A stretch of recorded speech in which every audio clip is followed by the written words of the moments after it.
Muy bien, amigos de Biblia Libre Prédicas, Dios les bendiga, bienvenidos a esta nueva prédica.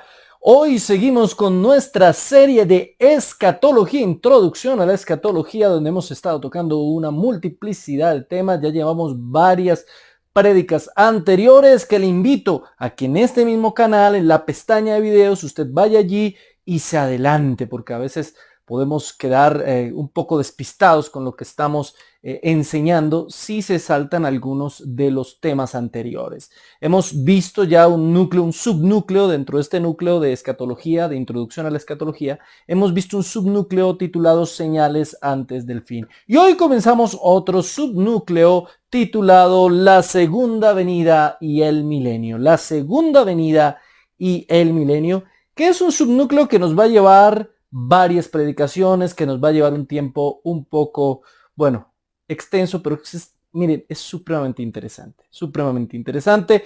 Por ahora saludo a todas las personas que han estado ahí conectadas con nosotros, que han estado pendientes, que han estado ahí listas, a todos los que nos han saludado, a todos los que nos han mandado sus buenos deseos, a todos los que están ahí dispuestos. Gracias por estar con nosotros, gracias por acompañarnos, gracias por estar en este día, en este hermoso día que hizo el Señor para comenzar a hablar un poquito de la palabra de Dios, a profundizar en las escrituras, a adentrarnos en los maravillosos misterios de la palabra de Dios. Recuerde que Biblia Libre tiene dos canales, Biblia Libre Prédicas y otro canal que se llama simplemente así, Biblia Libre, donde tenemos videos y vienen unas novedades espectaculares. Recuerden ustedes que tenemos un WhatsApp. Pronto estaremos dando el número. Por ahora ustedes escriban a info@biblialibre o miren los requisitos que hay en nuestra página biblialibre.org para poder ingresar a nuestro WhatsApp y comenzar los estudios online. También recuerde que estamos en TikTok, recuerde que tenemos Instagram, recuerde que estamos en Facebook, páginas de Facebook. Tenemos un programa los miércoles llamado Koinonia, donde charlamos de una manera sin tanta parafernalia, y no es un estudio profundo, pero sí charlamos de una manera sencilla con los hermanos y nos conocemos un poco mejor. Y un estudio más profundo, más serio, más bonito, los días jueves también, jueves con el hermano David Silva, los Zoom. Y a veces participamos otros de nosotros, claro que sí, cómo no. Así que muchas gracias por habernos acompañado. ¿Y qué les parece si en el día de hoy comenzamos con oración, comenzamos dándole gracias al Señor, glorificando su nombre, exaltándole y pidiéndole que nos bendiga, que nos hable, que nos ilustre, que nos enseñe en esta mañana? Por favor, acompáñenme, cierre sus ojos, porque lo que viene es realmente espectacular. Vaya listando papel y lápiz. Vaya listando papel y lápiz, porque seguramente lo que vamos a ver aquí no lo hemos visto antes. Vamos a hablar con nuestro Dios. Bendito Rey, amado Señor, estamos en este día en tu presencia, glorificando y exaltando tu santo, poderoso y maravilloso nombre. Te pedimos, Señor, que estés con nosotros, que nos hables, que nos enseñes, que nos ilustres, que nos muestres lo que tu palabra enseña. No queremos, Señor, aquí enseñar algo que sea desde nuestra percepción o desde nuestra óptica o desde nuestra visión. Queremos aquí enseñar lo que tu palabra nos enseña y nos ha estado enseñando durante todo este tiempo. Yo te pido por los hermanos que ya están conectados, que están listos a recibir la palabra de Dios, que han estado ahí pendientes, que han seguido todas estas prédicas y han estado llevando sus apuntes, han estado anotando, han estado aprendiendo. Pero te pido también por aquellos que vienen, que vendrán o que hasta ahora están viniendo y que esta es la primera prédica que ven, Señor, para que abra su mente, su corazón y su entendimiento a la luz de las Escrituras, que no me crean a mí, que crean lo que la Escritura enseña, que crean lo que la Escritura, Señor, nos dice, porque venimos aquí a aprender de tu palabra, porque venimos aquí a profundizar en las Escrituras. Danos luz, Señor, para que todo esto sea algo útil para nuestra cotidianidad, para que todo esto, Señor, nos ayude en nuestro diario vivir y nos enseñe algo nuevo todo el tiempo. Guíanos, Señor, ilústranos y únenos en tu palabra y en el deseo que todos nosotros tenemos de conocer tus verdades bíblicas. Gracias te doy, mi amado Señor, por este privilegio grande, maravilloso y hermoso de estar en tu presencia. En el nombre del Padre, del Hijo y del Espíritu Santo. Amén. Gracias, Señor. Amén. Muchas gracias damos al Señor. Bien, como acabo de decir, hoy vamos a comenzar un nuevo ciclo titulado La Segunda Venida y el Milenio. La Segunda Venida y el Milenio. Ya terminamos nuestro ciclo de señales antes del fin. Ahora vamos a mirar cómo es que va a regresar el Señor y cómo es este asunto del milenio, cómo es este asunto del juicio de Dios, qué va a pasar allí. Y esto es un tema de los más polémicos, de la historia del cristianismo. Es un tema complicado que voy a ir tratando paso a paso, así que no se vaya a afanar, porque seguramente va a escuchar muchas cosas que nunca había escuchado, seguramente va a escuchar cosas contrarias a las que a usted le habían enseñado, y le pido que no se asuste. No se asuste, deme la oportunidad de terminar la exposición en esta serie de mensajes y después usted sacará un juicio de valor y decidirá si quiere creer lo que nosotros predicamos, que es lo que el cristianismo protestante ha predicado durante toda su historia, o quiere creer otras versiones. Eso es decisión de usted. Les recuerdo a todos que este es un tema secundario. Esto no tiene que ver con la salvación. Yo no puedo tratar a nadie como hereje porque piense diferente a mí en estos temas. Ni me deben tratar a mí como hereje por pensar diferente a ustedes en estos temas. Este no es un tema de ignorancia bíblica, como muchos me escriben, es que le falta mucho de escatología. No se trata de que no conozca otras posturas, se trata de que no estoy de acuerdo con ellas. Y alrededor de estos mensajes voy a clarificar por qué y voy a profundizar por qué no estoy de acuerdo con otras posturas. Bien. Comencemos.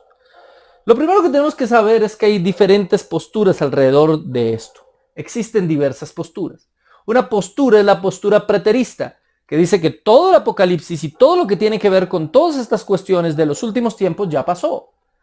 Los preteristas pretenden que ya el reino de Cristo es de facto en la tierra, cosa que evidentemente no es verdad porque no vemos como aquí hay un cielo nuevo o una tierra nueva. Pero bueno, ellos tienen esa posición.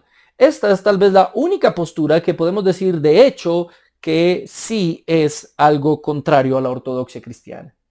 En segundo lugar tenemos el idealismo.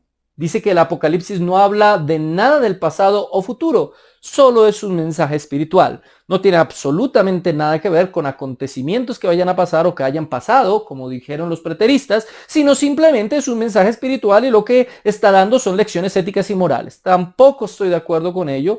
Pienso definitivamente muy distinto porque el apóstol Juan y aquellos a quienes les llegó el libro del Apocalipsis obviamente creían que eso estaba sucediendo. Ahora, la profecía bíblica no es solamente el libro de Apocalipsis. La profecía bíblica está en toda la escritura desde el Génesis. No es, y ese es el problema con muchos de nosotros, que limitamos la profecía bíblica a solamente el libro de Apocalipsis, Daniel y algunos otros fragmentos, pero no es así. Toda la Biblia debería y debe hablarnos de esos temas, en otro tipo de géneros literarios, en otro tipo de lenguaje, pero nos tiene que estar hablando exactamente de los mismos temas. El historicismo dice que el Apocalipsis es una vista panorámica y todo esto es una vista panorámica de la iglesia desde el comienzo hasta el presente. ¿De quién lo interpreta? Se forman múltiples interpretaciones conforme a cada tiempo. Entonces dicen, bueno, el Apocalipsis, cuando lo escribió el apóstol Juan, estaba hablando del Imperio Romano, estaba hablando de Nerón, estaba hablando de todo lo que a ellos les está pasando, y lo podemos aplicar en cada época, en cada historia. Pero el problema es que no ven a futuro que ese libro y que otras porciones de la Biblia nos estén informando sobre cosas a suceder.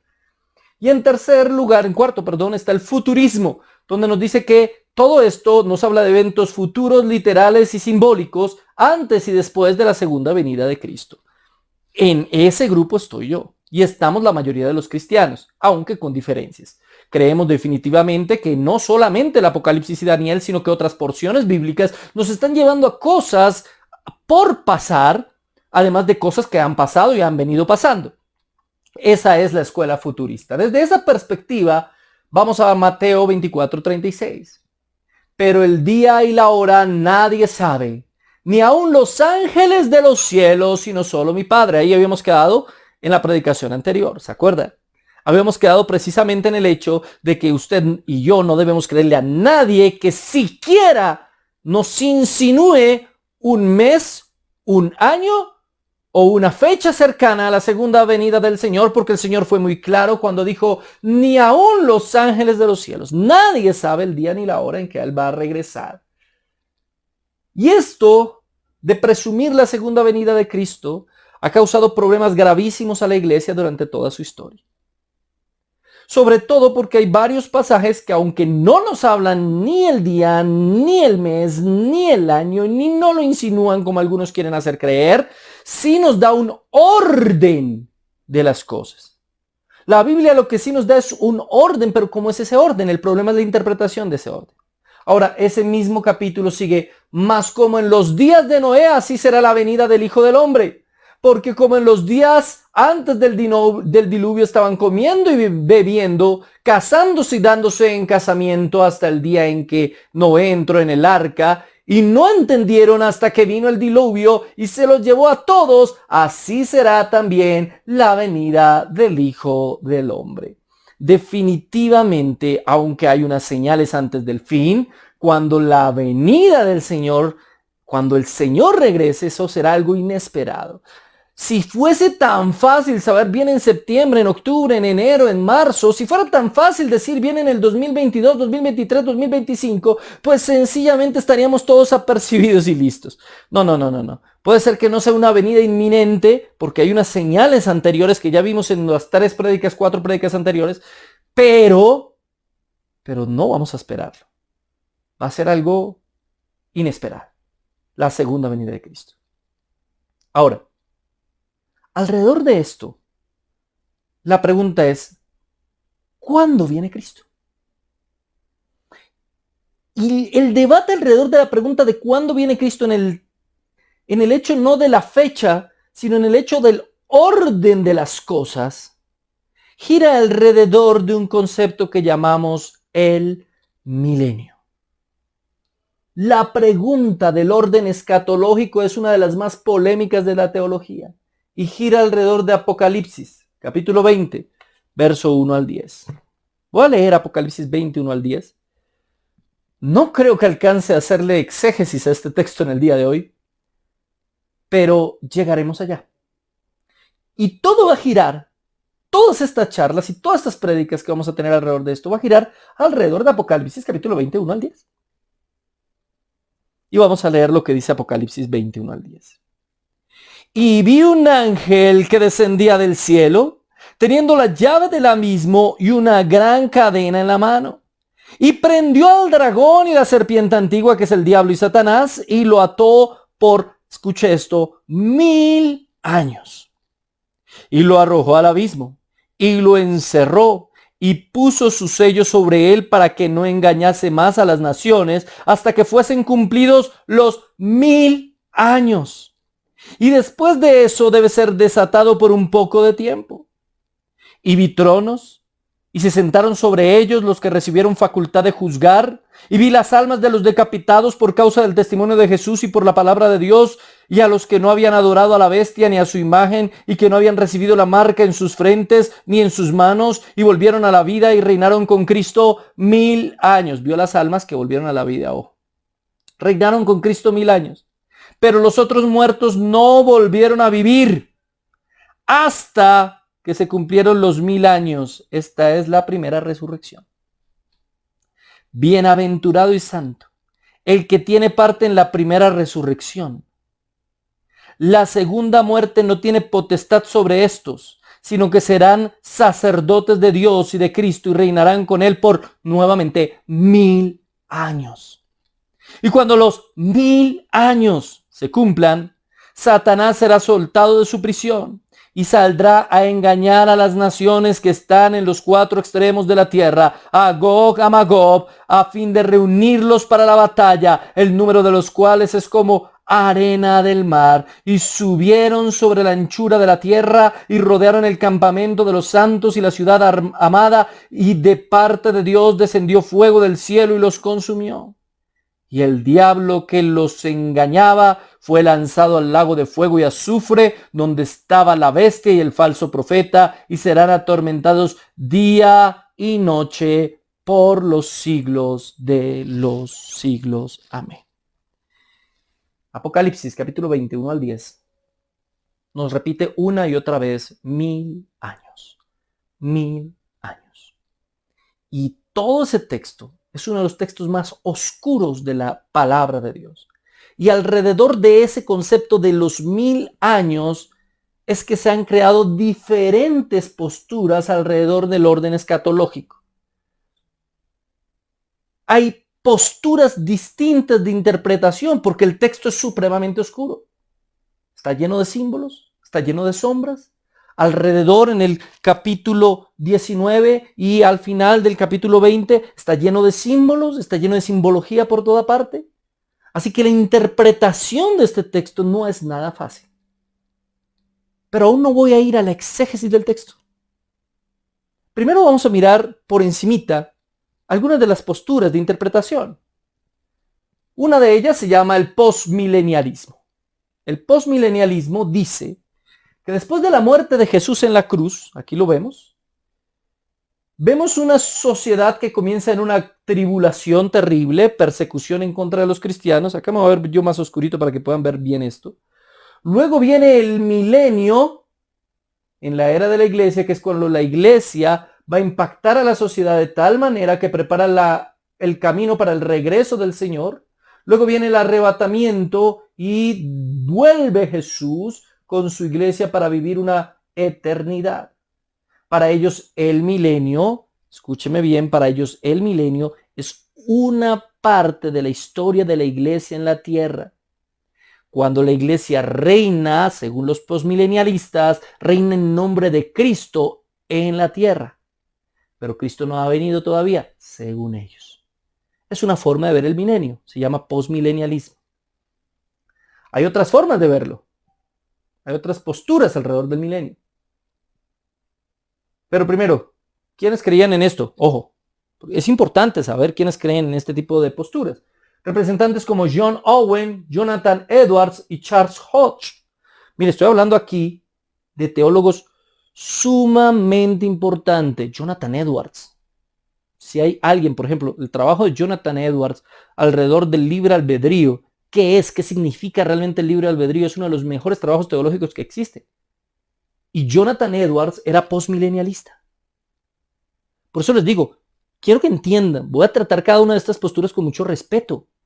Porque puede que yo no comparta estas posturas, pero eso no quiere decir que quienes las creen sean ignorantes. No, para nada. Ese es el error que nosotros cometemos, que cuando alguien cree algo diferente a lo que nosotros creemos, de una vez le decimos ignorante. No necesariamente. Yo no puedo decir que Jonathan Edwards o Charles Hodge, hombre, por favor, ¿cómo voy a decir que estos teólogos son ignorantes? No puedo decirles así, aunque no comparta su postura postmilenialista. Tenían una forma de interpretación diferente. Para ellos el milenio es parte de la edad de la iglesia en la tierra. Bien. Miremos otra postura. Esta postura se llama el premilenialismo, también conocida como quiliasmo. La postura del quiliasmo. Quili quiere decir 1000. 1000.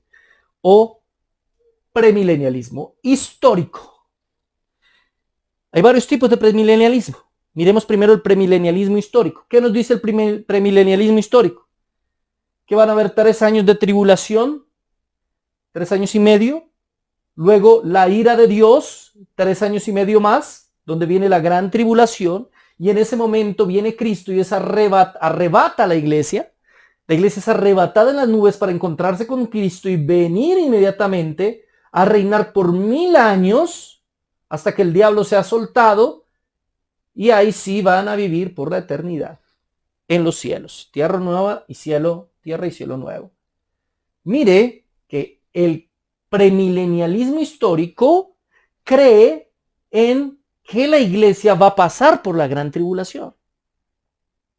Creen eso firmemente.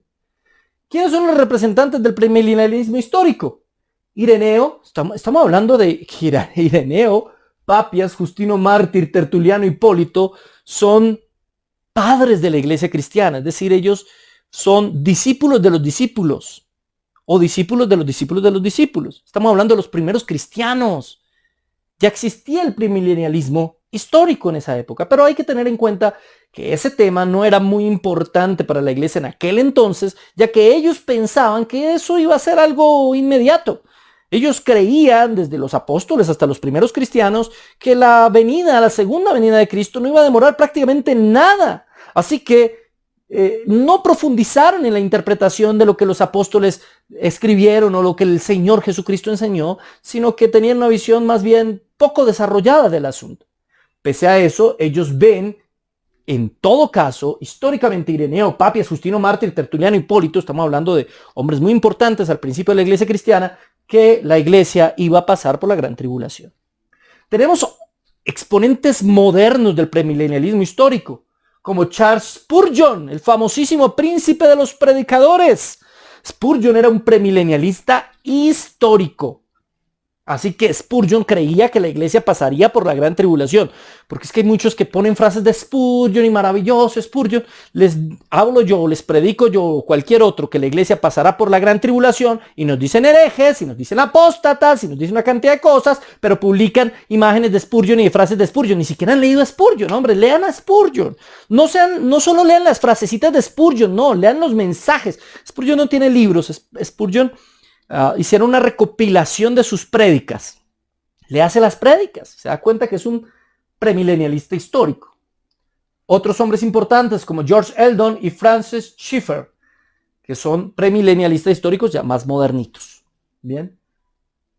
Una tercera postura es esta. Y no voy a burlarme para nada, solamente que, como ustedes se dan cuenta, es algo mucho más complejo. Me veo súper oscuro yo aquí ya, porque esto está demasiado clarito. Pero lo importante es que vean el gráfico. Esto se llama el premilenialismo dispensacional. Los dispensacionalistas dividen toda la historia en dispensaciones, como ya lo expliqué en una clase anterior, como en etapas de ensayo-error de Dios. De esta no me sirvió, entonces comencemos una nueva forma. 7 dispensaciones. Y ellos, bueno, creen que el arrebatamiento va a ser antes de la gran tribulación o en medio de la gran tribulación, como ya lo expliqué en otro texto. Cristo viene primero en las nubes, pero se devuelve para llevárselo a su iglesia, a la esposa, a las bodas del Cordero y al tribunal de Cristo, que es una especie de primer juicio, que no es para condenación, sino para premiar a los cristianos.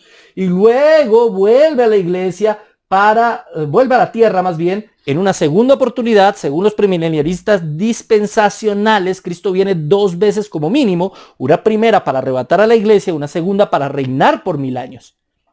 ¿Me hago entender? Y en esta segunda oportunidad que Cristo vuelve a la tierra, ya vuelve con su iglesia después de las bodas del Cordero, a derrotar a sus enemigos, a reinar por 1000 años, a atar a Satanás, lo tiene atados 1000 años, y luego esos 1000 años Satanás es soltado para tentar. Bueno, aquí hay diferentes posturas. ¿Tentar a quién? Porque si los que están ahí están salvos, entonces algunos dicen, sí, están los salvos, pero también hay gente no salva que está ahí y que están sirviendo a los salvos. Otros dicen, no, es que hay hijos de los no salvos, es que hay personas que están en cuerpos físicos y hay otras personas que están en cuerpos glorificados, y hacen diferentes posturas. Digamos que no es absolutamente clara la postura de los premilenialistas dispensacionales. Hay diferentes posiciones alrededor de todo lo que pasa acá, pero ustedes ven que hay todo un conglomerado de cosas bastante complejas. Y no es que no las entienda o no las conozca, mis hermanos queridos. Déjenme decirle algo. Yo estudié esto, para que me vean un poquito a mí. Yo estudié esto, mis hermanos queridos, en el seminario pentecostal durante muchos años. No pentecostal unitario, porque jamás he sido unitario, pero sí era un pentecostal trinitario. Y durante muchos años estudiamos todo eso del dispensacionalismo, del premilenialismo dispensacional. Al igual que el premilenialismo histórico, el premilenialismo dispensacional ve el milenio como una etapa literal de 1000 años posteriores a la segunda venida de Cristo, donde Cristo va a reinar de facto sobre la tierra. Eso es lo que tienen en común, que ven el milenio como un periodo futuro después de su segunda venida. ¿Sí? Ahora, ¿quiénes apoyan estas posturas? Bueno, ya lo hemos visto en otras prédicas: D.L. Moody, John Nelson Darby, Cyrus Scofield. Y por eso se volvió tan popular. Digamos, esta es la forma más popular de interpretación bíblica que hay en las iglesias protestantes, sobre todo carismáticas pentecostales, hoy en día. se volvió muy popular, como lo dije en otra prédica, porque se sumó a una Biblia muy popular que fue la Biblia con anotaciones de Scofield. Entonces la gente lo veía en la Biblia y creía básicamente que era palabra de Dios. Y esto es lo que todos, bueno, la mayoría de nosotros que salimos de iglesias pentecostales nos enseñaron. Ahora hay grandes diferencias entre el premilenialismo dispensacional y el premilenialismo histórico. En el premilenialismo dispensacional, Israel y la iglesia son dos pueblos diferentes. En el premilenialismo histórico, Israel y la iglesia son un solo pueblo, como lo expliqué yo hace 2 clases, porque Israel y la iglesia son un solo pueblo, no dos pueblos diferentes. De 2 pueblos hizo uno. Ellos ven a la iglesia como un paréntesis en la historia de la humanidad. Como que Dios no sabía que iba a tener que hacer una iglesia. Como que Cristo vino al mundo, a los suyos, y como los suyos no le recibieron, entonces decidió escoger a otros. Bueno, los míos no me fallan. Pero si los judíos lo hubieran elegido y escogido, él hubiera reinado con los judíos y no hubiera muerto en la cruz. Y eso ya nos pone en un dilema teológico terrible. Terrible y complicadísimo. Pensar como que la iglesia es una especie de plan B de Dios. ¿Será la iglesia un plan B de Dios? ¿Dios tiene planes B? Yo creo que no. Yo creo que el plan A de Dios nunca falla porque es Dios. Otras diferencias. El premilenialismo dispensacional, pre- y mesotribulacionista, en cambio el premilenialismo histórico es post-tribulacionista, como ya lo vimos. Es decir, los premilenialistas históricos creen realmente que la iglesia pasará por la gran tribulación. Los premilenialistas dispensacionales tienen 7 dispensaciones. Los premilenialistas históricos no clasifican la historia de la salvación en dispensaciones, sí, en etapas, en pactos, no en dispensaciones. Y es muy diferente un pacto a una dispensación. Después explicaré un poco alrededor de eso. Entonces, el premilenialismo dispensacional ve la iglesia como un paréntesis. El premilenialismo histórico, la iglesia ya está en el Antiguo Testamento. El premilenialismo dispensacional habla de 2 venidas de Cristo mínimo. 2 venidas de Cristo. Hay algunos que creen hasta en 3. En cambio, el premilenialismo histórico ve una segunda venida y ya no más. Los premilenialistas dispensacionales ven 2 o 3 juicios. Ven 2, o sea, un primer juicio, el tribunal de Cristo, para premiar a los salvos. Segundo juicio, el juicio del gran trono blanco. Un tercer juicio, algunos ven un tercer juicio después del milenio. Y luego dicen los premilenialistas históricos, no, hay un solo juicio. Más adelante analizaremos lo de los juicios. Vamos poco a poco, vamos llegando. Muy bien. Ya un poquito más de claridad por ahora. Spurgeon declaró lo siguiente. De nuevo, para todos los admiradores de Spurgeon, que lo juzgan a uno por no ser un dispensacionalista, pero sí admiran a Spurgeon, que tampoco fue dispensacionalista. Una contradicción ahí que tienen algunos. Spurgeon dijo esto, muy interesante, dijo: incluso hemos escuchado afirmar que aquellos que vivieron antes de la venida de Cristo no pertenecen a la iglesia de Dios. Ojo con esto, está hablando del dispensacionalismo. Que el dispensacionalismo cree que antes de la iglesia de Cristo no había iglesia de Dios. Antes de la venida de Cristo no había iglesia de Dios. Y él dice, a aquellos que vivieron antes de la segunda venida de Cristo no pertenecen a la iglesia de Dios. Nunca sabremos qué es lo que tendremos que oír a continuación. Y tal vez es una bendición que esos disparates sean revelados de uno en uno para que podamos soportar su estupidez sin morir de asombro. Yo no les diría estúpidos hoy en día. Qué pena. Es increíble cómo, yo no sé, la gente tiene una doble moral impresionante, ¿sí? Muchos dispensacionalistas admiradores de Spurgeon no saben que Spurgeon los trató de estúpidos. Yo no les diría eso jamás. O sea, Spurgeon era mucho más duro que yo, era más radical, ¿sí? Para él eso era algo tonto, era una estupidez pensar que la iglesia era un paréntesis en la historia. Para mí no lo es, no es una estupidez, es simplemente una mala interpretación. Pero me llamó la curiosidad esa frase del señor Spurgeon. Finalmente tenemos el amilenialismo, que es una mala, es decir, amilenialismo suena a que no creen en el milenio, pero eso es un error. Los amilenialistas sí creen en el milenio. Claro que sí, porque el milenio aparece en Apocalipsis capítulo 20. El que diga que los amilenialistas no creen en el milenio se equivoca. Los amilenialistas sí creen en el milenio, pero piensan que el milenio comenzó con el reino de Cristo y el reino de Cristo comienza con la segunda venida de Cristo. Cristo ya es rey, aunque no de facto. ¿Se acuerdan lo que les prediqué hace unas clases?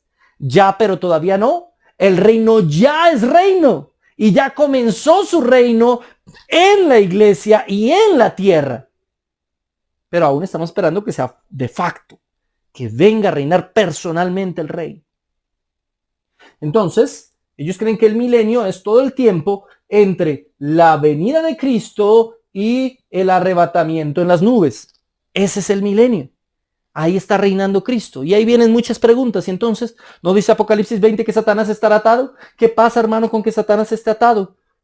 Yo no veo a Satanás atado, yo veo el mundo lleno de corrupción. Ya iremos a responder todas esas preguntas. Para ellos, el milenio es simbólico. Los amilenialistas ven que los 1000 años nos están hablando de 1000 años simbólicos y no literales. Vamos también a explicar más adelante eso. Luego viene Cristo, se encuentra con su iglesia en las nubes y vivirán en la eternidad. Algunos creen que el amilenialismo es por allá después de Agustín de Hipona solamente, que Agustín casi que se lo inventa. Eso es mentira. Eso no es cierto. Cuando vamos a profundizar en los escritos de los primeros padres de la iglesia, me demoraría mucho comprobándoles esto con citas, pero puede usted buscar las citas de estos hombres y se dará cuenta que ya habían indicios de un amilenialismo primario, incluso en tiempos poco después de los primeros discípulos. Estoy hablando de Clemente de Alejandría, Orígenes, Cipriano, Dionisio. Ya ellos eran de alguna manera amilenialistas. Pero todo esto se va a sintetizar, obviamente, y eso es innegable, mucho más con Agustín de Hipona. Agustín va a poner las bases y alguno me dirá, pero Agustín de Hipona era católico romano. No. Estamos hablando de una época de transición entre un cristianismo universal y un cristianismo oficial. No podemos situar a Agustín de Hipona dentro de la Iglesia Católica Apostólica Romana, porque estamos hablando de tiempo posterior al año 300. Así que no podemos situarlo ahí. No es que hoy somos cristianos y mañana ya somos católicos romanos, porque ya Constantino nos volvió así. No es así como funciona. Va a haber todo un proceso muy largo de muchos eventos y de muchos años para que la serie de herejías que se van a apoderar de una iglesia oficial en Roma se hagan reales en la iglesia. Pero Agustín está antes de eso. Agustín está en medio de eso. Así que no podemos decir que Agustín de Hipona sea un pensador católico apostólico romano. No, eso es una incorrección histórica. Así que Agustín de Hipona va a ser el que va a organizar eso. Pero también hay otros que fueron amilenialistas. Y usted los conoce. Lutero, Calvino, Oekema, Luis Berkhoff, C.R. Sproul. Muy famosos, muy conocidos, y quién me va a decir que no eran siervos de Dios o hijos de Dios o siervos del Altísimo. Por ahí alguien me estaba insultando, usted es amilenialista, esos amilenialistas no les creo, son herejes. Pero son cristianos y usted les pregunta qué opina sobre Lutero y le van a decir que es un gran siervo de Dios. Pero Lutero era milenialista. ¿Por qué Lutero es un siervo de Dios y nosotros herejes? ¿Por qué? Doble moral. Ahora sí. ¿Cómo definimos entonces cuál de estas posturas es la postura más bíblica? Esto es lo que más me gusta. ¿Cómo definir si el milenio es, como dicen los premilenialistas históricos o los premilenialistas dispensacionales o los postmilenialistas, un tiempo literal de 1000 años? ¿O el milenio es, como dicen los amilenialistas, un tiempo simbólico, extenso y largo, anterior a la segunda venida de Cristo? ¿Cómo lo definimos? Bueno, hay que considerar varias cosas. Primero, hay que quitarnos prejuicios. Vamos a analizarlo bíblicamente. Vamos a ir a las escrituras y a extraer del texto el concepto. Y para eso tenemos que quitarnos las gafas con las que vemos la Biblia. Porque si usted va a leer los versículos con las gafas premilenialistas dispensacionales, pues todos los versículos bíblicos que usted encuentre los va a intentar ajustar a su modelo teológico. Aquí el asunto no es ajustar la Biblia al modelo, sino ajustar el modelo a la Biblia. La Biblia es el centro y muchos cristianos protestantes nos equivocamos intentando ajustar los versículos a lo que creemos ya en un modelo de interpretación bíblica. Recuerde, vamos a partir del hecho de que la Biblia se interpreta a sí misma. La Biblia es su propio intérprete. Si partimos desde ese precepto, entonces tenemos que despojarnos de cualquier prejuicio, de cualquier cosa que nos hayan enseñado. Comencemos, y les invito a ustedes a que comencemos a estudiar la Biblia en este tema desde cero. ¿Qué dice la Biblia? Así de sencillo. En segunda instancia, la mayoría no siempre tiene la razón. No saque un juicio de valor alrededor de lo que la mayoría cree. La mayoría de los protestantes son premilenialistas dispensacionales. El hecho de que la mayoría de los protestantes sean premilenialistas dispensacionales no quiere decir que esa sea una postura correcta. Solo quiere decir que es una postura.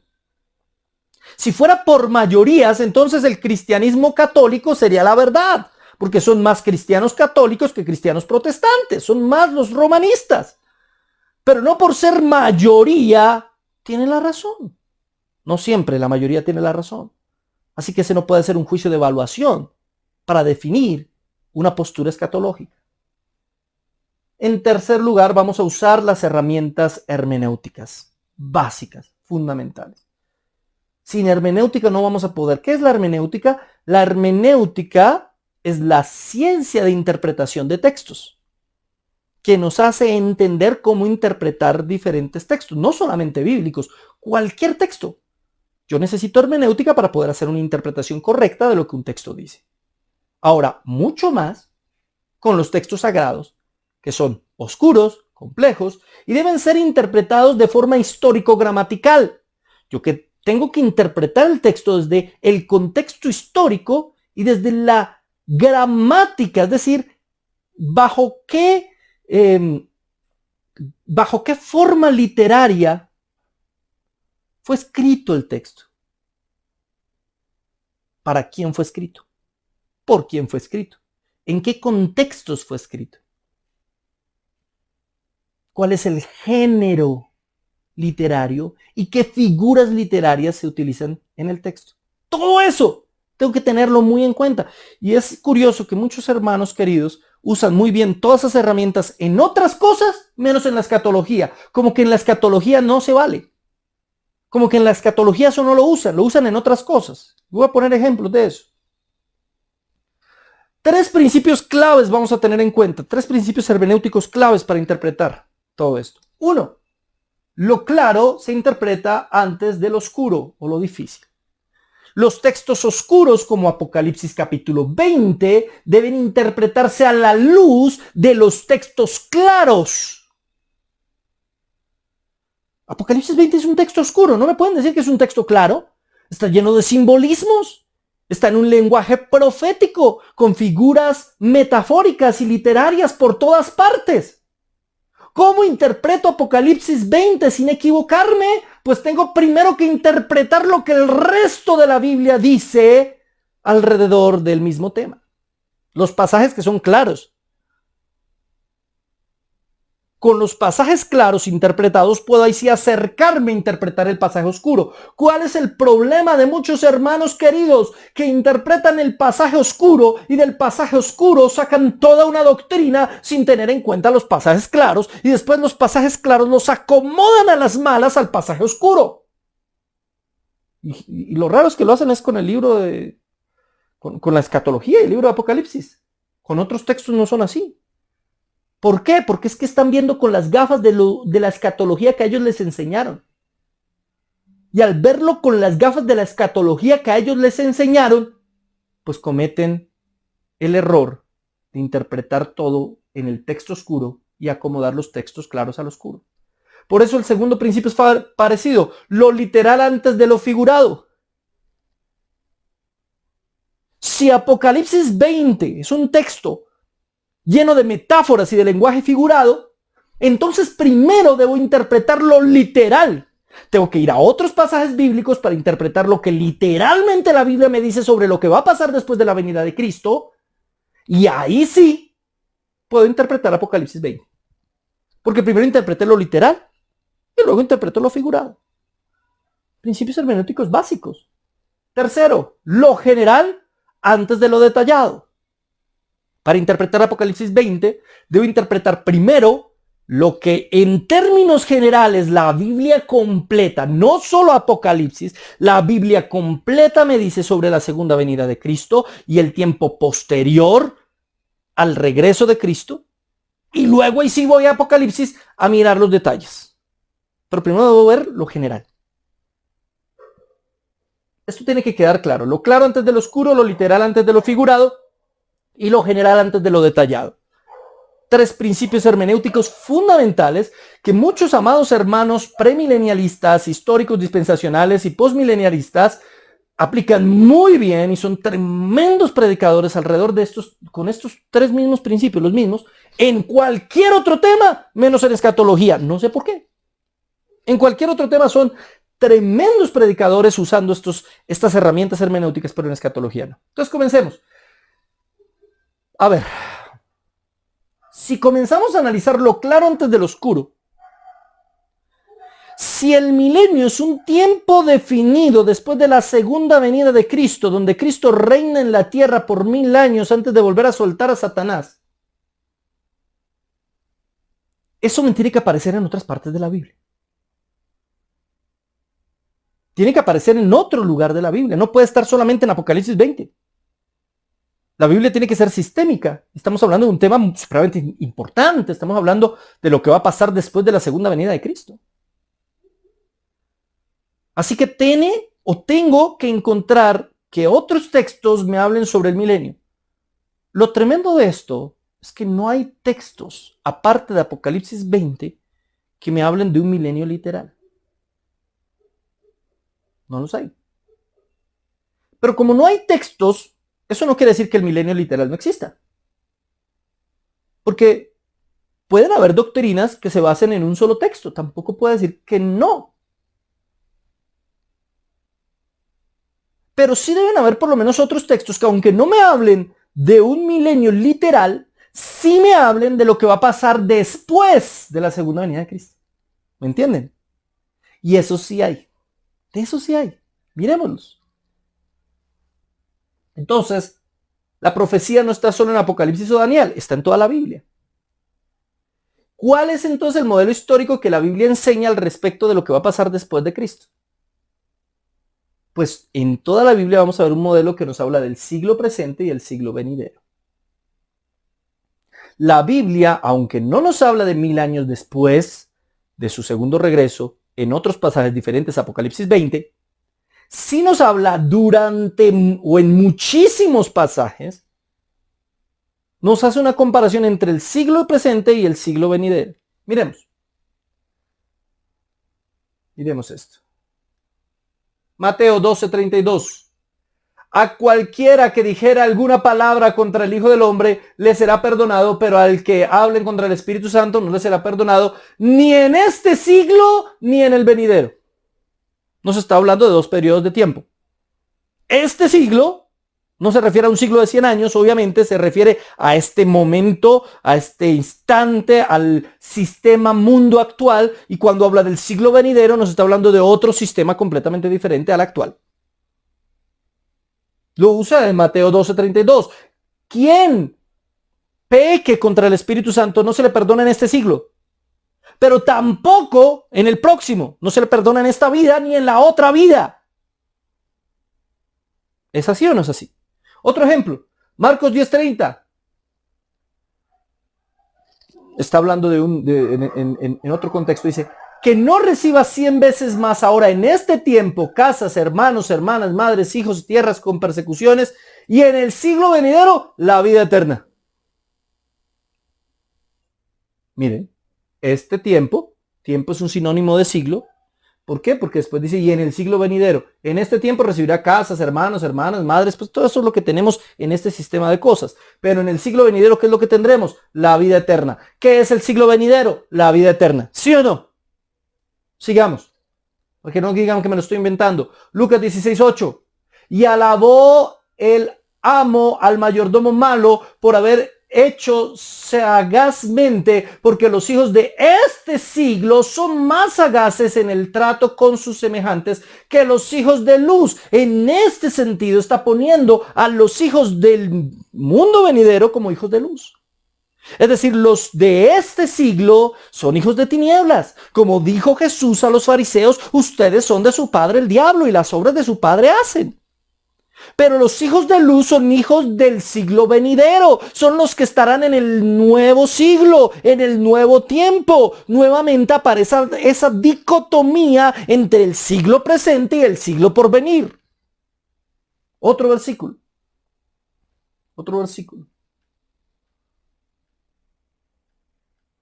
Lucas 20, 34 al 36. Entonces, respondiendo Jesús les dijo, los hijos de este siglo se casan y se dan en casamiento, mas los que fueron tenidos por dignos de alcanzar aquel siglo, se dan cuenta de nuevo, este siglo se casan y se dan en casamiento, los que estén dignos de alcanzar aquel siglo, la resurrección de entre los muertos, ni se casan ni se dan en casamiento. Mire que acá el Señor es mucho más específico. Nos dice, en este siglo ustedes se casan, se dan en casamiento, o sea, tienen unas vidas común y corriente. Pero en el otro siglo, los que alcancen la resurrección de los muertos. Entonces, ¿cuándo comienza el siglo venidero? Con la resurrección de los muertos, ¿sí o no? Eso es lo que dice el Señor. El siglo venidero comienza con la resurrección de los muertos. ¿Y qué va a pasar en el siglo venidero? No se van a casar ni a dar en casamiento. Eso téngalo muy presente, esto es clave. Y ya se va a dar cuenta usted por qué es clave. Esto es importantísimo. En el siglo venidero, usted no se va a casar ni a dar en casamiento. Es decir, todo el sistema mundo de este siglo se acaba.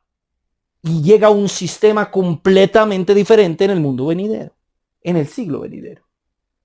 Lucas 18:30.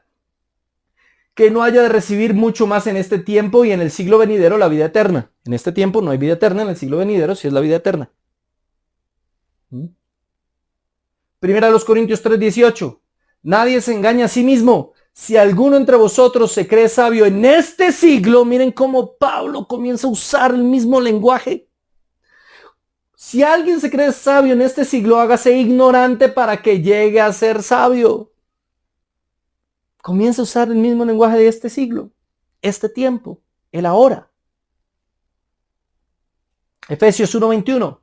Sobre todo principado de autoridad y poder y señorío. Está hablando del Señor que está sobre todo principado de potestad. Y sobre todo nombre que se nombra. No solo en este siglo, sino también en el venidero. ¡Wow! Y aquí voy adelantándome un poquito, spoilers. ¿Sabe qué está diciendo acá? Está diciendo que el Señor ya está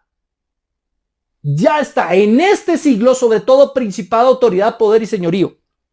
O sea que Él ya es rey. Él ya inauguró su reino. ¿Sí o no? Lea el contexto.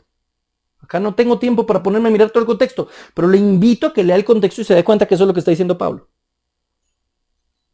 Él está diciendo definitivamente que el Señor ya es rey en este siglo, pero también en el venidero. Ya es rey. Y esto también es clave, no lo olvide. Por favor. Siglo, tiempo, mundo, en este sentido se usan como sinónimo muchas veces. Solo les he mencionado algunos de los muchos versos que nos hablan sobre este siglo y siglo venidero. Este siglo y siglo venidero. Toda la Biblia nos está hablando del conjunto del tiempo del ser humano como este siglo y el siglo venidero. ¿Estamos de acuerdo? Este siglo y el siglo venidero. La palabra siglo es la palabra aion en griego, y habla tanto de tiempo como de espacio. Habla de las dos cosas. No habla solamente de un tiempo. Habla de un completo o un conjunto de tiempo y espacio. Un tiempo y espacio ahora, un tiempo y espacio distinto en el futuro. Importante también. Conclusiones entonces al respecto de esto. 1. Este siglo y el siglo venidero, tomados juntamente, engloban todo el tiempo, incluyendo el tiempo sin fin del estado eterno. Y en el siglo venidero, la vida eterna. ¿Sí o no? El siglo venidero es la vida eterna. Este siglo, pues es todo el estado de cosas y sistema desde la fundación del mundo. Entonces, cuando hablamos de este siglo y el siglo venidero, ahí está todo el tiempo, todo el tiempo. Ahí no hay nada fuera del tiempo. Todo el tiempo, ayón. Ahí está, completo, este siglo y el siglo venidero. Segundo, bueno, comprobemos eso primero. Mateo 12:32. A cualquiera que dijera una palabra contra el Hijo del Hombre, esto ya lo leímos, le será perdonado, pero al que hable contra el Espíritu Santo no le será perdonado ni en este siglo ni en el venidero. Ya lo habíamos leído. Pero este texto de Mateo 12:32 tiene un texto paralelo, donde nos comprueba que este siglo y el siglo venidero son todo el tiempo, todo el tiempo. Este siglo y el siglo venidero, no hay más tiempo. Solo existe este siglo y el siglo venidero. Miremoslo. Marcos 3:29. Pero cualquiera que blasfemara contra el Espíritu Santo, ¿se dan cuenta? ¿Se dan cuenta que es el mismo, es un texto paralelo? ¿Está hablando de lo mismo? No tiene jamás perdón, sino que es rey de juicio eterno. Aquí ya no dice este tiempo, este siglo y el siglo venidero. No. Simplemente dice jamás. Jamás. O sea, incluye todo el tiempo y lo resume. No tiene necesidad de decir este siglo y el siglo venidero. Simplemente dice no tiene jamás perdón. Porque todo el tiempo de la historia de la humanidad y hasta la eternidad se resume en este siglo y el siglo venidero. Ahí está englobado todo el tiempo posible para nosotros. ¿De acuerdo? El siglo presente y el siglo venidero suman todo tiempo. No hay más tiempo aparte del siglo presente y el siglo venidero. ¿Sí? Entonces, cualitativamente son diferentes. ¿Cuál es la diferencia? En este siglo hay matrimonio. En el siglo venidero no hay matrimonio. Acá les resumo lo que acabo de explicar. En este siglo hay muerte. En el siglo venidero no hay muerte.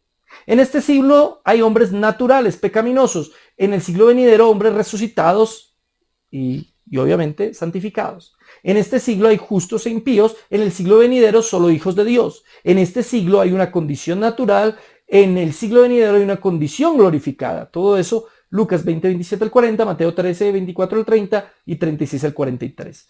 En pocas palabras, este siglo es el siglo corrupto, lleno de pecado, donde el ser humano ha pecado, ha caído, y el siglo venidero es un tiempo donde el Señor restaura todas las cosas. Así de sencillo. Así de sencillo.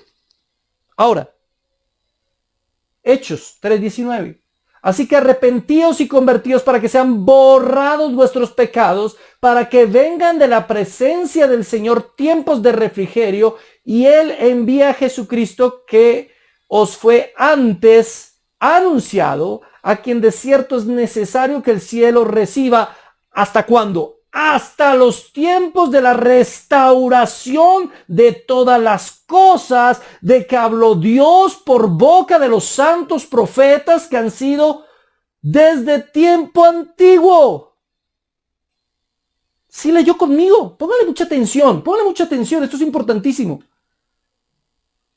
Él, en este momento Pedro, porque es Pedro el que está hablando acá, en medio de su mensaje tremendo, dice al pueblo que se arrepienta, que se convierta, para que sus pecados sean borrados, para que lleguen tiempos de refrigerio. Y Él envía, aquí está hablando de la segunda venida de Cristo, y Él envía a Jesucristo, que os fue antes anunciado. Está hablando de la segunda venida de Cristo. Pedro dice, vengan, arrepiéntanse, conviértanse para que lleguen tiempos mejores, y Él envía a Cristo. Solo vendrán esos tiempos de refrigerio cuando venga Cristo. A quien de cierto es necesario que el cielo reciba hasta los tiempos de la restauración. ¿Hasta cuándo está Cristo en el cielo? Hasta los tiempos de la restauración. ¿De cuáles cosas? De todas las cosas. Tiempo. Este siglo y siglo venidero. Pedro está hablando del siglo venidero. Es el siglo de la restauración de todas las cosas, no de algunas cosas. De todas las cosas. que habló Dios por medio de los santos profetas. Es decir, eso es lo mismo que está escrito en el Antiguo Testamento. Cielo nuevo y tierra nueva. Libro de Isaías. La restauración de todas las cosas será en el siglo venidero después de que Cristo venga. O sea, ¿para qué viene Cristo? Para restaurar todas las cosas. ¿De acuerdo o no estamos de acuerdo? Cristo viene a restaurar todas las cosas. Y ahí llegamos al tercer punto. Este siglo y el siglo venidero están separados por el juicio de los malos y la resurrección de los justos que concluirán este siglo e inaugurarán el siglo venidero. Eso es lo que enseña la Biblia. Miremos por qué. Tito 2, 11 al 13. Porque la gracia de Dios se ha manifestado para salvación a todos los hombres, enseñándonos que renunciando a la impiedad y a los deseos mundanos, vivamos en este siglo sobria, justa y piadosamente. Aguardando, o sea, estamos en este siglo, viviendo justa y piadosamente. ¿Qué estamos haciendo en este siglo? Esperando o aguardando la esperanza bienaventurada y la manifestación gloriosa de nuestro Dios y Salvador Jesucristo. Estamos esperando que Él vuelva, ¿sí o no? Estamos esperando que Él vuelva. ¿Por qué? Porque cuando Él vuelva, restaura todas las cosas. Cuando Él vuelva, restaura todas las cosas.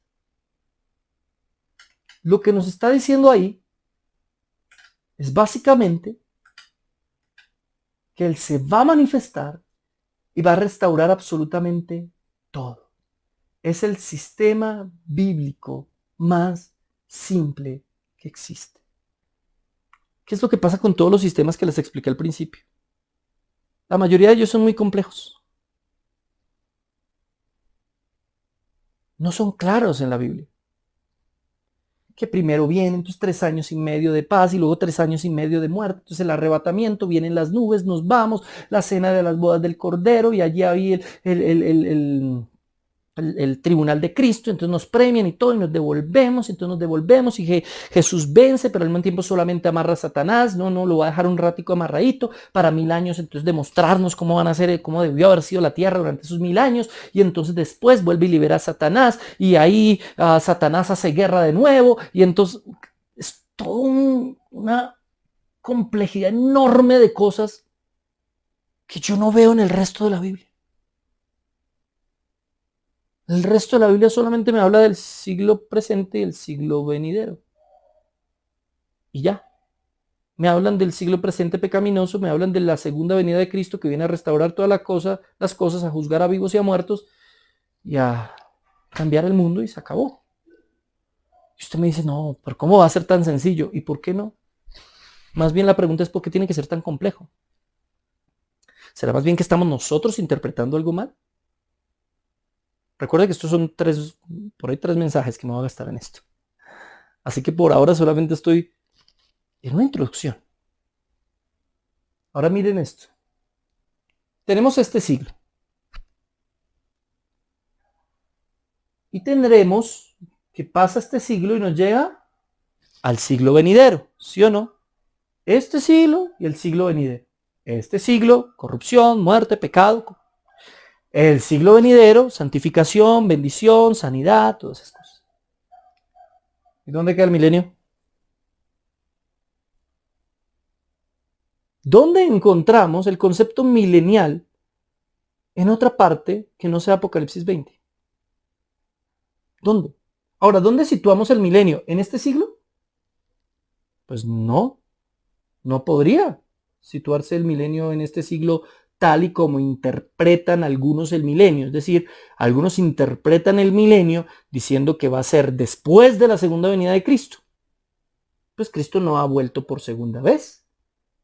Así que si interpretamos el milenio como algo o un tiempo de absoluta y completa paz después de la segunda venida de Cristo, pues este siglo no. El milenio no cabe en este siglo, obviamente. ¿Y entonces dónde lo ponemos? ¿En el siglo venidero? Momento, pero se supone que en el milenio no va a ser restauradas todas las cosas, todavía no va a ser derrotado por completo o mandado a su condenación eterna Satanás. De hecho, las personas tampoco. Los que no han sido salvos, según la mayoría creen, están sirviendo a los salvos. Así que el milenio, ¿dónde? En el siglo venidero tampoco nos cuadra. Porque la Biblia siempre nos habla de este siglo y el siglo venidero, este siglo y el siglo venidero. Y nunca nos dice este siglo, el milenio y el siglo venidero. No, nunca mete algo intermedio ahí. Jamás mete algo intermedio. En toda la lógica bíblica solo se habla de este siglo y el siglo venidero. Y en ninguno de los dos estados que nos muestra la generalidad bíblica podemos situar el milenio. En ninguno de los dos.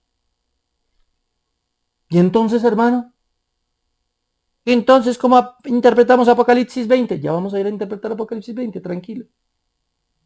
Entonces, de hecho, no hay un tiempo puente entre este siglo y el venidero. Lo que hay es una yuxtaposición entre los dos. Otra vez esa palabra. ¿Qué hago si la Biblia hace eso todo el tiempo? Sobrepone uno y otro. ¿Cómo hace una yuxtaposición? Veámoslo en este gráfico. Entonces hay una antigua creación donde domina Satanás, que se llama este siglo. Pero hay una nueva creación y el reino de Dios que viene en este siglo y se prolonga hacia el siglo venidero. ¿Cómo así que la nueva creación viene en este siglo? ¿Cómo así que se prolonga hasta el siglo venidero? Comprobémoslo. Efesios 1:20 al 21. La cual operó en Cristo, resucitándole de los muertos y sentándole a su diestra en los lugares celestiales, sobre todo principado y autoridad y poder y señorío, sobre todo nombre que se nombra, no solo en este siglo, sino también en el venidero. Volvemos a Efesios 21. ¿Qué está diciendo Efesios 20:21? Por eso les dije spoilers. El reino de Cristo ya fue inaugurado. Ya fue inaugurado. ¿O es que Cristo no reina? ¿No reina Cristo? ¿No nos dice todo el Nuevo Testamento que Él ya es rey? ¿Que su reino ya ha sido inaugurado? Su reino de paz y justicia ya se inauguró. Pero no es fáctico. Falta algo. Ya, pero todavía no. Su reino ya se inauguró, pero aún falta que vuelva el rey para imponer su autoridad. Sin embargo, él ya es rey. Sobre todo, cuando él resucita de los muertos, se sienta a la diestra del Padre en los lugares celestiales, sobre todo principado y autoridad y poder y señorío. Ojo, aquí no está hablándonos de demonios solamente, ni nada de eso, como algunos interpretan. Aquí no está hablando de todos los poderes que hay sobre la tierra. Cualquier príncipe, cualquier autoridad que haya sobre la tierra, cualquier rey que haya sobre la tierra, el Señor está sentado sobre ellos en lugares celestiales desde el momento en el que Él resucita de la muerte. Él se convierte en el rey del universo. Su dominio, autoridad. Dios siempre ha sido el rey, siempre ha tenido el poder absoluto, nunca se ha salido nada de sus manos. Pero aquí lo que nos está hablando es de la promesa que le hizo Dios a David cuando le dijo que su reino no tendría fin, que prolongaría su reino. El descendiente de David, el descendiente de aquel rey de Israel, ahora sería el rey del Israel verdadero, del Israel espiritual, que somos todos los que creemos en él. Y ahora Él reina por los siglos de los siglos. En este momento allá en los lugares celestiales, porque aún no es presente. Por eso la paz de Cristo y su gobierno solamente se manifiesta en la iglesia y en aquellos que creemos firme y verdaderamente en Él. Pero llegará un día en que Él regresará en las nubes, le veremos vestido de gloria y majestad, regresará y como dice la Escritura, todo ojo le verá, toda rodilla se doblará, toda lengua confesará que Él es Dios, los muertos en Cristo resucitarán primero, nos encontraremos con Él en las nubes, seremos transformados en un abrir y cerrar de ojos y descenderemos ahora con poder y gloria, el poder de Dios, a reinar, y descenderá el rey a ejercer juicio sobre la tierra, juicio sobre las naciones, y a reinar en el siglo venidero, en esa nueva tierra y en ese nuevo cielo que Él nos dará. Mucho más sencillo, ¿no les parece? Los seres humanos tendemos a complicar las cosas, malinterpretando una y otra vez uno y otro texto. Hay algunos que hacen teología con dejados atrás, con Hollywood o con los Simpson. La teología no se hace con los Simpson, hermanos queridos. Cuando Él regrese, todos lo veremos. A la final trompeta, ya explicaré porque algunos dicen, no, es que son varias trompetas. Después explico eso. Pero le veremos. Su reino ya está entre nosotros, hermano. Él ya es rey. Él ya está en su trono. Él ya asumió el trono de David.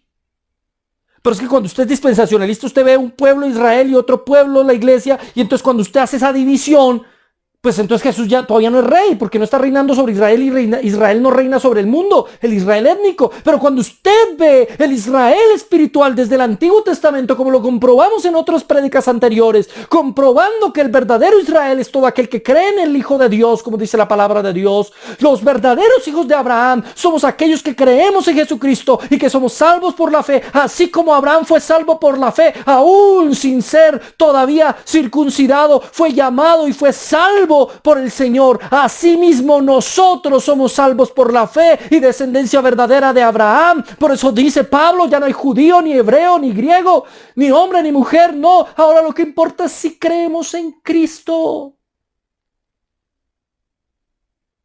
Por eso los dispensacionalistas no ven todavía a Cristo reinando, mientras nosotros lo vemos ya como rey. Ya como rey. Y es una contradicción, porque muchos dispensacionalistas predican que Cristo ya es rey, pero en la práctica, en su escatología, no lo pueden ver como rey todavía. Pero nosotros creemos que ya es rey. Ya. Pero todavía no. Todavía no de facto, pero ya es rey sobre la iglesia. Todavía no pone su ira. Todavía no viene el día de la ira de Dios, que es diferente a la tribulación. Ojo, no confunda los dos términos. Ya, pero todavía no. Segunda a los Corintios 5:17. De modo que si alguno está en Cristo, nueva criatura es. Nueva criatura, ¿se dan cuenta? Ya somos nuevas criaturas. Ya, porque estamos en Cristo. Las cosas viejas pasaron. ¿Qué pasó? Este siglo pasó. Ya estamos en el siglo venidero. Somos nuevas criaturas. Ya, pero todavía no. He aquí, todas son hechas nuevas. Todas son hechas nuevas. Gálatas 6:15. Porque en Cristo ni la circuncisión vale nada, ni la incircuncisión, sino una nueva creación. En Cristo ya somos una nueva creación. Ya es presente el reino de Cristo. Ya Cristo reina desde el trono en el que está, a la diestra de Dios Padre. Ya nos hizo nuevas criaturas. Y está en la iglesia siendo una nueva creación. Y todo eso será consumado definitivamente con su regreso. No sé si usted entiende la implicación de esto. Es una implicación supremamente profunda. Implica que usted no puede seguir sacando excusas. Yo soy así. Estoy en mi viejo hombre. Tienen que entenderme. No puede seguir sacando excusas. Somos nueva creación. Somos nuevas criaturas. Él nos ha hecho nacer de nuevo. La iglesia es su representante aquí en la tierra, es su reino en la tierra. Y usted lo puede ver en las parábolas. Analice las parábolas que hablan sobre el reino de Dios. No tengo tiempo para hacer todo ese análisis. Hay libros buenísimos sobre eso. Usted ve las parábolas y se encuentra el mismo principio. Un reino de Dios ya que va creciendo. Un reino de Dios ya instaurado. que se va develando y se va manifestando de a poco y se terminará de manifestar con su regreso. Y si Él es rey ya, estamos a sus pies, somos sus súbditos, estamos para servirle. Si Él es rey ya, no hay excusa alguna. Si Él es rey ya, estamos aquí simplemente preparando todo para su regreso. Si Él es rey ya, nuestra esperanza es solo una, que Cristo volverá. Y nuestra obligación es someternos a su palabra y a sus estatutos. ¿O es que sus estatutos no son vigentes? ¿O es que la ley de Cristo no está vigente? Claro que sí, porque Él es rey ya. Él es rey ya. Su palabra, sus mandamientos, todo lo que enseñó mientras estuvo aquí en la tierra es vigente ya. Y debemos someternos a ello, porque Él es rey ya. Y usted me dirá, pero todavía no entiendo Apocalipsis 20. Todavía no. Ya, pero todavía no. Sin darse cuenta, usted ha ido entendiendo Apocalipsis 20, pero todavía no lo entiende. En la próxima reunión, en la próxima sesión, profundizaremos todos estos conceptos e interpretaremos Apocalipsis 20. Porque es el único texto que nos habla del milenio, de una manera literal, aparentemente. Hay que interpretarlo correctamente. Lo único que sabemos es que hay este siglo y el venidero. Estamos esperando el venidero, pero este siglo ya tiene al Señor como Rey desde que resucitó, y nosotros a su servicio, humillados ante sus pies.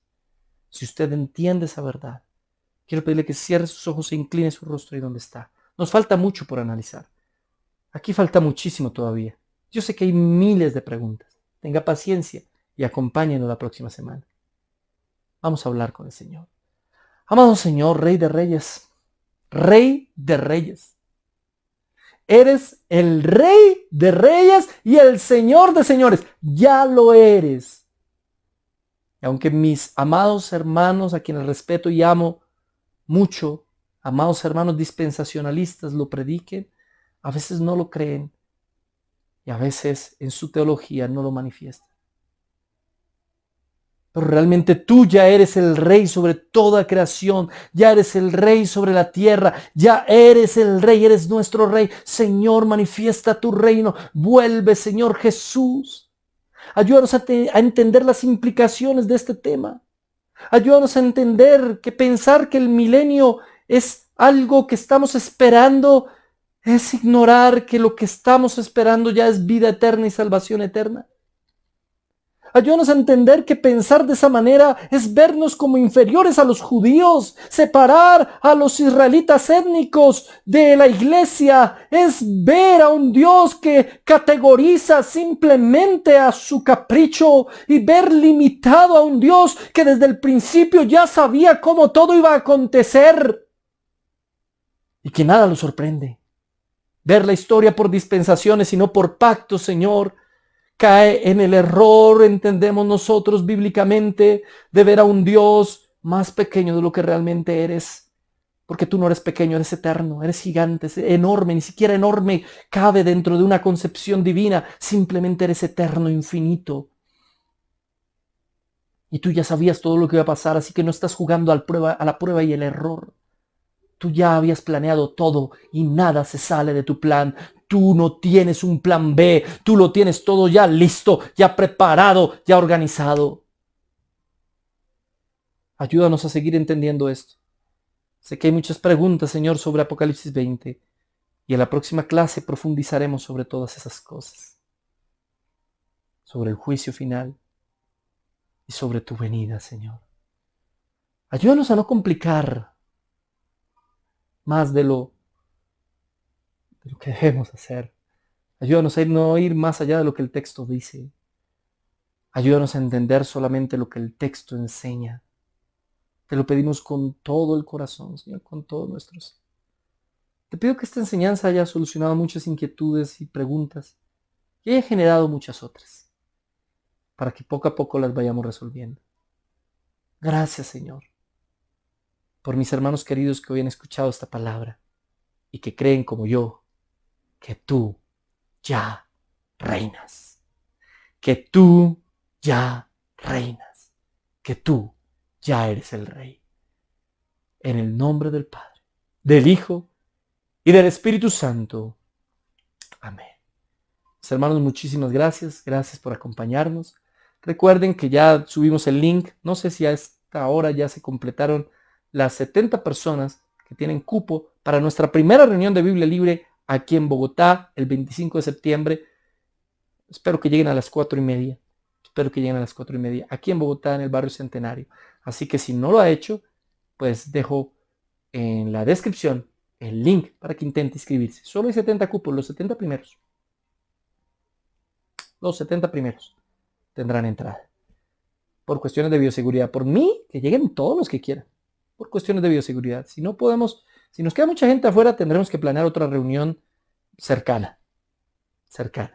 También vamos a estar transmitiéndola por Facebook Live. Así que muy pendientes. Recuerden, tenemos Ridículos esos 25 este martes. No se lo puede perder. Espectacular. Vienen unas cosas increíbles. Tenemos también Coinonía el miércoles a las 7 de la noche por Facebook Live. Tenemos el Zoom con el hermano David Silva el jueves a las 7:30, 8 de la noche también en Facebook Live. Y tenemos el viernes otro video y lo que viene, vea, estamos trabajando en unas cosas espectaculares, súper interesantes, súper entretenidas, súper instructivas y súper graciosas. Así que no se puede perder nuestro canal principal, Biblia Libre. Compártalo, dele like, comparte este video, dele like, suscríbase y únase. Aquí hay un botoncito que dice unirse, únase para colaborarnos y obtener material extra para que usted siga aprendiendo más sobre la palabra de Dios. Dios los bendiga, Dios los guarde y nos vemos aquí en Biblia Libre Prédicas.